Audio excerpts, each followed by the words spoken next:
محبت ته د دنیا هسې زهیر کړم، بندیوانې د اوهامو په زنځیر کړم، بندیوانې د اوهامو په زنځیر کړم.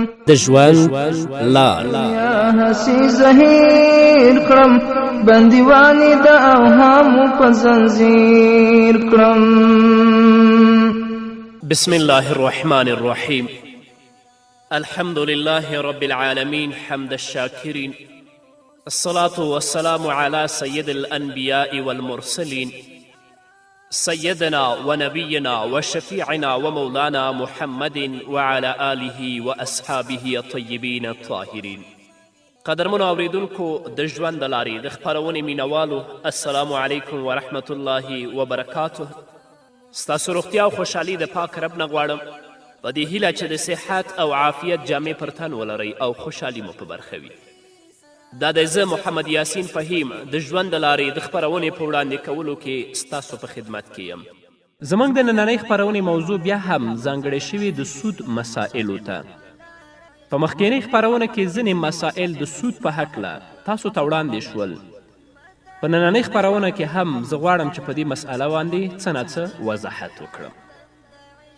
حضرت انس رضی الله تعالی عنه د محمد رسول الله صلی الله علیه وسلم نه روایت کوي، کله چې تاسو یو چاته قرض ورکه، نو هغه چا چې تاسو نه قرض واخیسته، هغه که تاسو ته څه هدیه یا تحفه درکوي، هغه هم مقبلوئ. او که ستاسو لپاره د سورلي کومه سورلي برابروي، هغه باندې تاسې هم مسوریږئ. ځکه چې د دغه قرض په وجې سره که د یوې ذرې برابر هم دنیایي فایده حاصله شي، نو په هغه کې امکان د سود شته.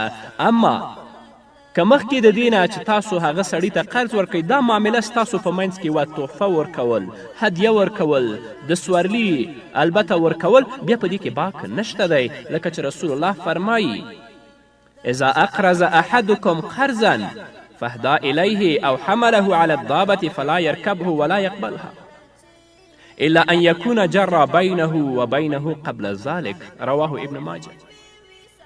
نو د محمد رسول الله صلی الله علیه وسلم د دې حدیث مدعا او پیغام دا دی چې د سود معامله دومره سنګینه او دومره خطرناکه ده چې د دې د ادنا شبهې نه هم ځان ساتل ضروري دي چې انسان ترې نه ځان وساتي.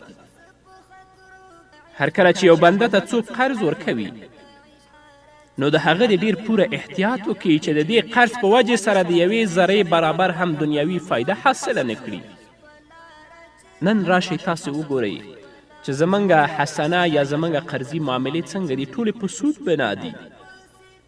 د خلکو د مجبوریت نه او د خلکو د هغه تنګدستي نه په استفادې سره نن سودي معاملې کیږي. چاته که 100 روپۍ قرض ورکړی شي، میاشت پس هغه ترې نه 1.5 غوښتل کیږي. که چاته 20,000 روپۍ قرض ورکړی شي، هغه میاشت پس ترې نه 10,000 او 25,000 غوښتل کیږي. دا سودي معاملې دي. الله دې په موږ باندې رحم وکړي. او دا د دې وجې نه چې د هغه تنګدستو د هغه غریبانو وینې انسان څکي. رسول الله خو دا وایي که تاسو چاته قرض ورکه، نو د هغه هدیه او تحفه هم قبلوئ. که د سورلي دپاره تاسو ته یو اس، موټر، بایسکیل، موټرسکیل راولي، په هغه باندې هم مه سوریږئ، ځکه چې د خپل د قرض په مقابل کې د هغه نه څه دنیوي فایده تاسې حاصل نه کړئ چې په دې کې شایبه د سود ده. نن خو په ډاګه باندې پیسې ورکړي او د وخت تیریدلو پس د هغه نه هغه پیسې 2 چند او 1.5 چند غواړي. الله رب العزت دې خلکو ته زموږ سره هدایت وکړي. او بل پیغام چې د محمد رسول الله صلی الله علیه وسلم په دې حدیث کې دی، هغه دا دی چې چا سره تاسو یوه نیکي کوئ، په هغه باندې احسان مندي او منتګزاري مه کوئ. ستاسو مطلوب دی په دې کې صرف د الله رضا وي، چې الله زموږ نه راضي شي. دا نه چې په هر مجلس کې هغه یاد کړئ، هغه سپک کړئ او په هغه باندې د خپل منت او خپل احسان واچوئ. د ستاسو نیکي د یو مسلمان ورور سره دنیوي مطلب باندې بنا نه وي، بلکې ستاسو مطلب او هدف دی صرف د الله رضا وي. رسول الله صلی الله علیه وسلم په یو حدیث کې فرمایي چې 3 کسانو ته به د آخرت په ورځ الله په نظر د رحمت هم ونه ګوري او الله به هغوی سره خبرې ونه کړي او الله به هغوی د ګناهونو نه پاک نه کړي او دوی لپاره به دردناک عذاب وي. صحابه و کرامو چې کله د محمد رسول الله صلی الله علیه وسلم نه دا خبره واورېدله نو صحابه و کرامو ویلې چې خابوا وخسروا من هم یا رسول الله، دوی خو ذلیله او رسوار شول، یا رسول الله دا څوک دي چې الله به ورسره خبرې هم نه کوي، الله به په نظر د رحمت هم ورته نه ګوري او الله به دوی د ګناهونو نه هم نه پاکوي او دوی دپاره به دردناک عذاب وي.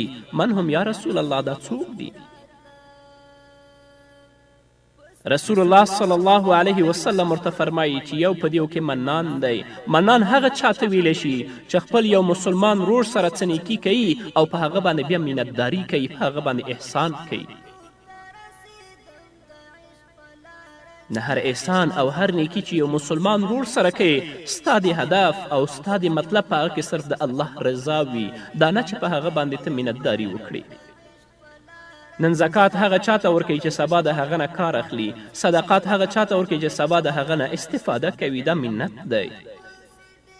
دې سړي ته به الله نه ګوري د آخرت په ورځ باندې په نظر د رحمت، الله به خبرې هم ورسره نه کوي. نو چاته چې ته قرض ورکوي د هغه د تنګدستي نه استفاده مه کوه، حتی رسول الله وایي چې څه هدیه تاته راوړي هغه مه قبلوه. او نن خو دا کار دی چې 100 روپۍ درکړي سبا 100 روپۍ ورکړي سبا ته 1.5 غواړي، الله ته ورتګ نه لري.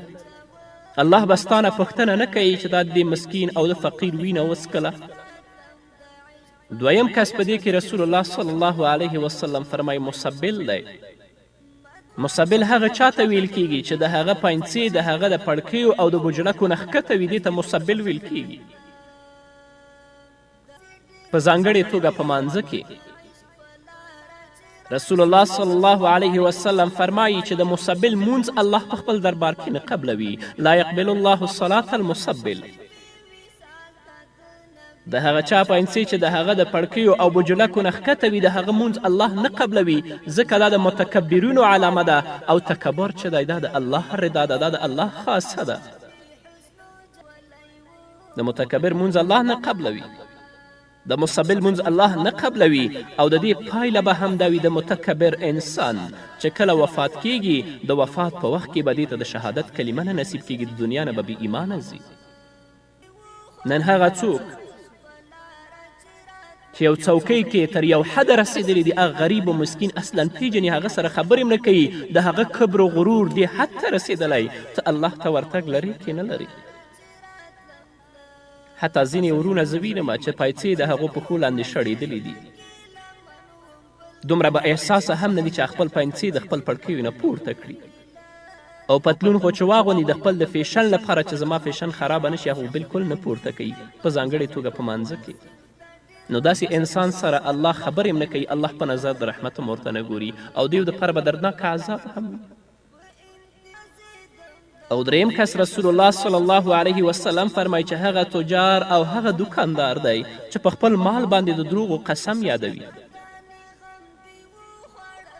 مال راوړی په خپل دکان ته په 10 روپۍ باندې چې کله هغه ته اخیستونکی یا مشتری راشي هغه ته قسم خوري چې دا ماته 15 روپۍ تمام شوی، په خپل مال باندې د دروغو قسم خوري. او هغه غریب و مسکین چې شي ته اړتیا لري د اخیستلو چې په هر 2 روپۍ په هغه باندې خرڅ که، دې سره دا انصاف او دا عدالت نشته دی چې آیا دا ګټه ماته حلاله ده او که حرامه ده، او که په خپل مال باندې مې قسم وخوړه او که مې ونه خوړه الله څخه به نه ورځي. بیا به الله تا ته ګوریم نه، الله به تا سره خبرې نه کوي، الله به د ګناه نه نه پاکوي او تا دپاره به دردناک عذاب وي. رسول الله صلی الله علیه وسلم په بل حدیث کې فرمایي هغه څوک چې په خپل مال باندې قسم خوري اگر که په خپل قسم کې دا رښتینی هم وي نو دا قسمونه به د دې کاروبار او د دې معاملې لپاره تر یو وخته پورې وده ورکړي، کاروبار به سم شي، خو وروسته به الله داسې آفت پې راولي، داسې به برباد کړي چې دا به پوهیږي هم نه چې کوم ځای نه زه تباه شوم. ننو قدرمنو اوریدونکو مسلمانانو ورونو او خویندو په هر وخت کې الله ځان سره حاضر وګڼئ. په هر وخت کې د الله نه ویریږئ، د خپل ژوند د الله له رضا لپاره صرف کړئ، د خپل ژوند د محمد رسول الله صلی الله علیه وسلم د رضا لپاره صرف کړئ. د ژوند دنیا ژوند محدود دی، تیر به شي، بیا به د الله په حضور کې درېږي او الله به ستانه پوښتنه کوي. الله رب العزت دې په موږ باندې رحم وکړي. همدارنګه په بل حدیث کې حضرت عبدالله ابن مسعود رضی الله تعالی عنهما د رسول الله صلی الله علیه وسلم نه روایت کوي. رسول الله فرمایي هغه څوک چې د سود معاملې کوي، د سود کاروبار کوي، اگر که په ظاهره زموږ سترګو کې هغه ډیر ښکاري او تر یو وخته پورې به ډیر وي، لکن د هغه عاقبت او د هغه انجام چې دی هغه کمښت دی. د هغه عاقبت او د هغه انجام چې دی هغه کمښت دی. الله به په دردونو په مصیبتونو کې گرفتار کړي. نن خدا پرېږده چې د سود معاملو لپاره د دې وطن نه بل وطن ته سفرونه کوي او د سودخور چهرې ته کتل کیږي، نه د الله په غضب او د الله په لعنت باندې گرفتار وي. نه قدرمنو اوریدونکو، راشئ خپل اولاد دپاره، خپل ځان دپاره د رزق حلاله لار ولټوئ. د رزق ډېرې پراخې لارې دي. هغه څوک چې الله ته متوجه شي، د الله نه حلال رزق غواړي او د الله پابند شي، الله به د هغو لارو نه دې ته رزق ورکړي چې دی بلکل ګمان نه کوي. من حیث لا یحتسب الله په خپل کلام کې ویلي دي. نو رسول الله وایي چې ربا او سود و ان کسره، اگر که ډیر دی، فإن عاقبته تصیر الی قتل، د هغه انجام کمښت دی. نو که د عاقبت نه مراد اخروي انجام واخیستلی شي، دا هم ظاهره خبره ده، په دې کې شک نشي کیدلی. په دنیا کې هغه چا چې د سود معاملې کړي مال به ډیر زیات وي، خو په آخرت کې د هغه انجام کمښت دی. دا مال به ټول د دې دپاره وبال او د دې د غاړې عذاب وي. په دنیا کې خو ښه مالدار دی، په آخرت کې به مفلس د الله په حضور کې به ولاړ وي او دا مال نه به اژدهار جوړي د دې په غاړه کې پروت وي. هغه به ورته وایي انا مالک و انا کنزک، زه ستا مال او ستا خزانه یم چې په سود دې ګټلی یم او زکات دې نه دی ورکړی. رسول الله صلی الله علیه وسلم په بل حدیث کې فرمایي صحابه و کرامو ته، آیا تاسو پوهیږئ چې مفلس څوک دی؟ حقیقي مفلس څوک دی؟ رسول الله ته صحابه کرام فرمایي چې مفلس په موږ کې هغه څوک دی چې هغه سره درهم و دینار نه وي. رسول الله وایي نه، زما د امت مفلس به هغه څوک وي چې په آخرت کې به د الله په حضور کې ودرېږي. هغه به په دنیا کې منځونه هم کړي، روجې به یې نیولي، زکات به یې ورکړی، حج به یې کړی، صدقات به یې کړی، خو د دې تر څنګ به د چا مال په ناحقه باندې خوړلی، د دې تر څنګ به د چا غیبت کړی وي، چا پسې به تهمت کړی وي، سود به یې کړی وي او څوک به ناحقه ډبولی او چاته به ناحقه شکنځل کړي وي. نو الله به هغه ټول راوغواړي، د دې انسان نیکیانې به الله واخلي، هغو ته به یې ورکړي. داسې وخت به راشي چې د دې انسان نیکیانې به ټولې ختم شي، خو د خلکو حقوق به پر دې باندې پاتې وي. نو الله رب العزت به د هغو بدیانې او د هغو ګناهونه راواخلي، دې ته به یې ورکړي. دا به مستحق د جهنم وګرځوي او هغه به مستحق، هغه نور خلک به مستحق د جنت شي، جنت ته به ولاړ شي. نو رسول الله وایي ربا اگر که سود په دنیا کې معامله ډیره زیاته د مالدار بشي، خو د هغه انجام کمښت دی. د الله په حضور کې به مفلس ولاړي او د دنیا دا مال به د ستا په غاړه کې وبال او ګناه پروت وي، اژدهار به ترې جوړي او درته به وایي ته به چیچي چې انا مالک و انا کنزک، ستا هغه مال او خزانه یم چې تا په دنیا کې زه په سود ګټلی یم او زکات دې نه دی ورکړی. رب العزت دې په موږ او تاسو باندې ټولو باندې رحم وکړي او الله دې توفیق راکړي چې د خپل ځان لپاره، خپل کورنۍ لپاره، خصوصا په خپلو بچو دپاره حلال رزق وګټو. دا نه چې د هغو نشو نما په حرامو پیسو، په حرامو رزق باندې وشي، بیا به د هغه اولاد نه ته څه امید ولري. رسول الله وایي هغه بدن چې د هغه نشو نمو په حرامو باندې وشي، هغه ته جهنم ډیر غوره دی د دې نه چې هغه جنت ته ولاړ شي، او په هغه باندې جنت حرام دی او جهنم پې واجب دی. او په حرامو پیسو دی چې کومه جامې اغوستي ستا په ځان کې دي، تر څو چې هغه ستا په بدن کې دي، ستا مونځ د الله په حضور کې نه قبلیږي. الله دې په موږ او تاسو ټولو باندې رحم وکړي. قدرمنو اورېدونکو، د خپرونې په دې وخت کې راځو لنډې دمې ته. د دمې نه وروسته زموږ خپرونه دوام لري. په دې هیله تاسو هم زموږ ملتیا وکړئ. مجبوریت نور نږدې شوم څو قدمه مجبوریت نور نږدې شوم څو قدمه مجبوریت نور نږدې شوم څو قدمه مجبوریت نور نږدې شوم څو قدمه په تدریجي زه عاشق د خپل تصویر کړم بندیوانی د اوهامو په زنځیر کړم محبت ته د دنیا هسې زهیر کړم بندیوانی د اوهامو په زنځیر کړم.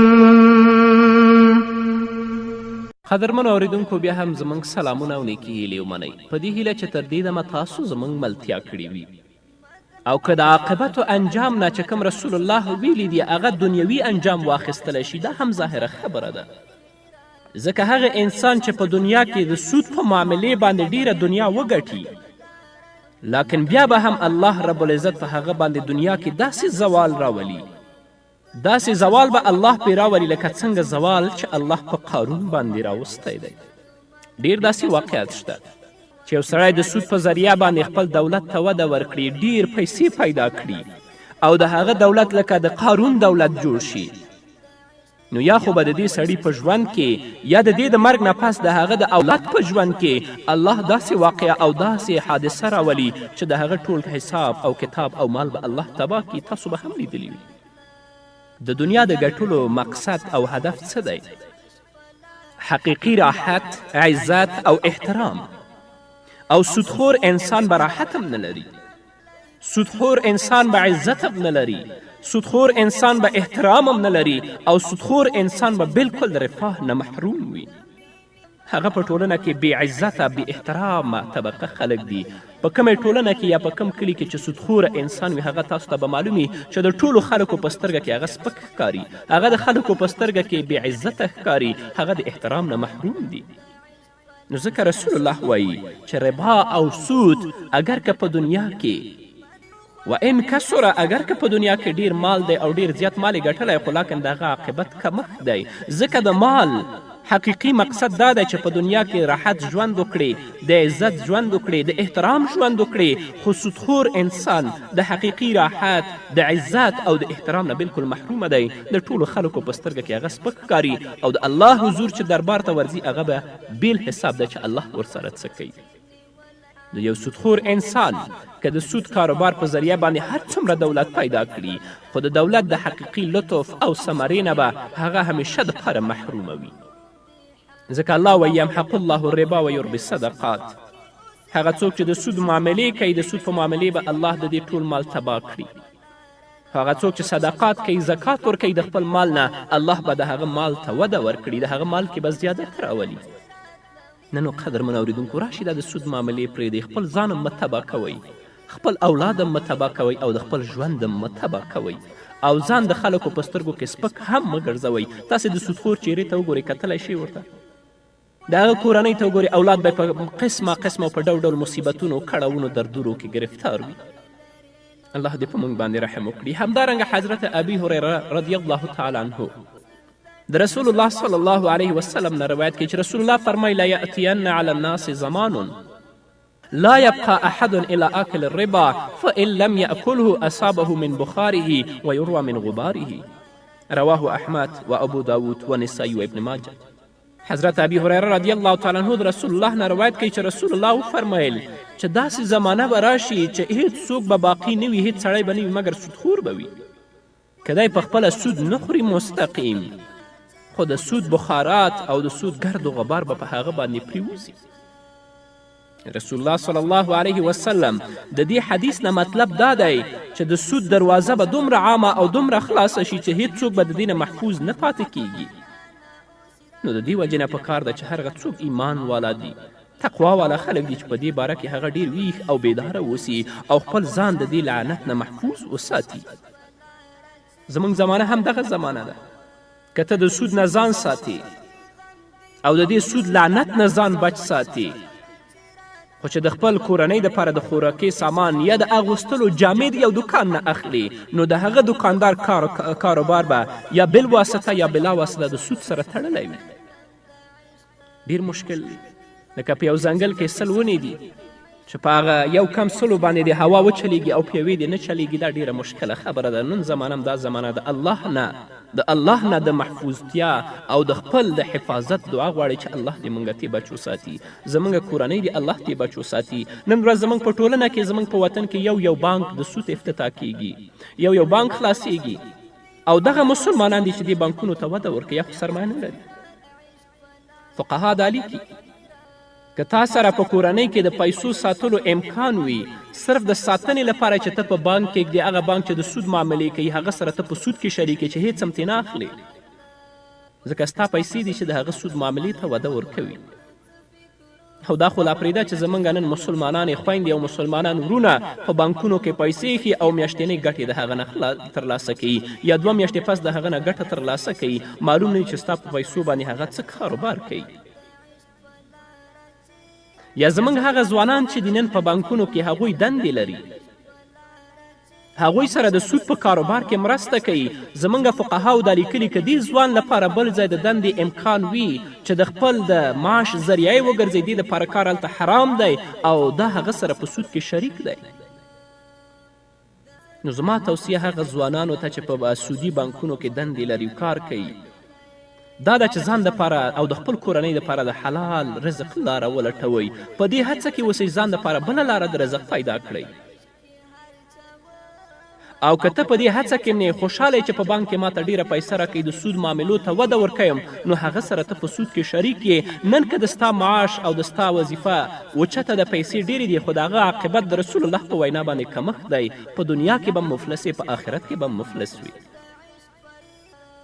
خیر چې اوس ته دنده لرې، هلته د بلې دندې په هڅه کې اوسه. کوشش کوه چې د دې لعنتي سود معاملو نه ځان خلاص کړې، یا دې سره چې ته په مرسته کې د دې نه ځان خلاص کړې. حتی د چوکیدار مسله فقهاو ذکر کړې ده چې سودي بانک کې د یو مسلمان چوکیداري هلته نه کوي، هلته د مزدوري نه کوي. هغه د رسول الله حدیث دی چې په خلکو به داسې وخت راشي چې باقي به نه یي مګر سودخور، که مستقیم په خپله سود نه خوري، خو د سود بخار او د سود ګرد به په هغه باندې پرېوځي. الله دې په موږ باندې رحم وکړي. تر حد امکانه پورې ځان بچ ساتئ. دا خو لا پرېږده سود دپاره سفر مه کوئ، معاملې مه کوئ. چاته چې پیسې ورکوئ قرض، د هغه نه میاشت پس کال پس ډېرې پیسې مه غواړئ، که نه د الله په عذاب کې به ته او ستا کورنۍ او اولاد ټول گرفتار وي. بیا به د چغې وهې او اواز به دې څوک نه اوري. په هر وخت کې الله ځان سره معی وګڼئ، د الله نه ویرېږئ چې الله رب العزت په موږ او زموږ په کورنۍ او په اولادونو باندې رحم وکړي. قدرمنو اورېدونکو، دا وه زموږ نننۍ خپرونه چې ستاسو درانه حضور ته وړاندې کړه. تر بلې خپرونې پورې چې زه بیا هم ستاسو درانه حضور ته راځم، تاسو ټول په پاک رب سپارم. پاتې ژوند او پاتې ورځم نیکمرغه. پاک الله مو مل شي. دغه چارې زما ټولې بدلون غواړي، دغه چارې زما ټولې بدلون غواړي، دغه چارې زما ټولې بدلون غواړي، دغه چارې زما ټولې بدلون غواړي. ضرب کومه یوه چاره خپل تغییر کړم، بندیوانی د اوهامو په زنځیر کړم، محبت ته د دنیا هسې زهیر کړم، بندیوانی د اوهامو په زنځیر کړم.